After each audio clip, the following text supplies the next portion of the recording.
सोलापूरमध्ये दिग्गजांच्या प्रचार सभा होणार आहे। राम सातपुते यांच्या प्रचारासाठी पंतप्रधान नरेंद्र मोदी यांची आज सभा होणार आहे। दुसरीकडे प्रणिती शिंदे यांच्या प्रचारासाठी उद्धव ठाकरे सुद्धा सोलापुरात येणार आहे। उद्धव ठाकरे यांची संध्याकाळी 6 वाजता कर्णिक नगर इथल्या मैदानावर सभा पार पडणार आहे। दरम्यान मराठा आंदोलक मनोज जरांगे पाटील सुद्धा आज सोलापुरातच आहेत। मर्याई चौकामध्ये त्यांचं जंगी स्वागत केलं जाणार आहे। तर या संदर्भात अधिक माहिती घेऊयात आमचे प्रतिनिधी विश्वभूषण लिमये यांच्याकडून। विश्वभूषण, आज सोलापूरमध्ये सभांचा धडाका असेल का? अधिकचे अपडेट्स।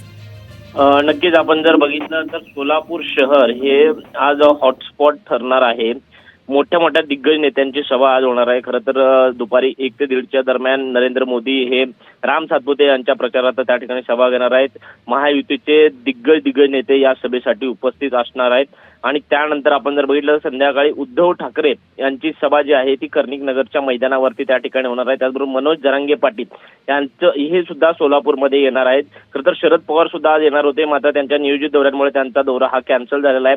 मात्र आज नरेंद्र मोदी, उद्धव ठाकरे आणि मनोज जरांगे पाटील असे दिग्गज नेते सोलापूरमध्ये असल्या कारणानं हे नेते आज काय बोलणार आणि काय एकमेकांवर टीका करणार याकडे संपूर्ण देशाचं लक्ष लागलेलं आहे। सेजल, अगदीच धन्यवाद आपण दिलेल्या या माहितीसाठी।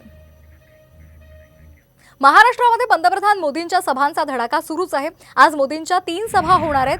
आज सोलापूर, कराड आणि पुण्यामध्ये मोदींची सभा होणार आहे। पुण्यामध्ये सुनेत्रा पवार यांच्या प्रचारासाठी मोदी सभा घेणार आहेत। दरम्यान पुण्यातील सभेला मनसेचे नेते अमित ठाकरे सुद्धा उपस्थित राहणार आहेत। तर दुसरीकडे सोलापूर आणि कराडमध्ये सुद्धा पंतप्रधान नरेंद्र मोदी यांच्या सभा होणार आहेत। महायुतीच्या उमेदवारांसाठी त्यांची ही सभा असेल। स्वतः पंतप्रधान सभा घेणार असल्यामुळे पश्चिम महाराष्ट्रातील राजकीय वातावरण तापलेलं आहे।